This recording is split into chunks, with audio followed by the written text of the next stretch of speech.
Ассаламу алейкум, жамаат туугандар. Кубанычтамын кайрылы көрүшкөнгө. Биздин каналда жолдо жүргөн туугандар болсо баарыңарга ысык салам. Ийгилик, ден соолук каалайм. Келе Такогоров жөнүндө сабактарыбызды улантабыз. А дегенде бир кулактандыруу бар. Ушундай бир демилге бар да. Бири-бирибизге кесиптеш деп кайрылабыз, же болбосо дальнобойщик деп кайрылабыз. Ушундай бир демилге бар. Кыргызча кайрылаалы.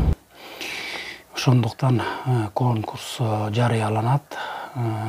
Кандай бир атка минсек депчи биз, же жүк ташуучу машинени айдаган айдоочулар деп узун болуп калат болуш керек. Илгери поливной дечүбүз бири-бирибизге. Кыргызча сунуштарыңарды жибере бергиле комментарийлерге.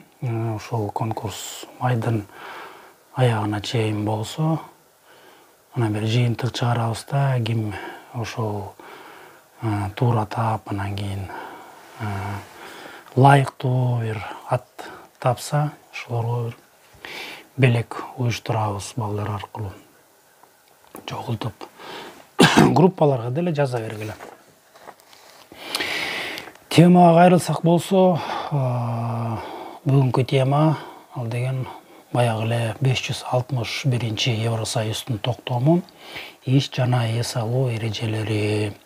Мисалы үчүн биз иштегенде ошол эреженин 6-дан 9 бирини аркылуу иштейбиз. Келе эске сала кетсек, 6-бирени эмне дейт? 6-бирени ал деген күнүмдүк айдоо мезгили 9 саат мисалы үчүн, андан ашпаш керек. Жумалык айдоо мезгили 56 саат, андан ашпаш керек. Же болбосо 2 жумалык айдоо мезгили 90 саат, андан ашпаш керек. 6-бирине кирет. 7-бирини болсо ал деген 45 мүнөттүк тыныгуу, 4,5 саат мисалы үчүн айдадык, анан 45 мүнөт турабыз да, анан кайра 4,5 саат айдоо мезгилин берет да бизге.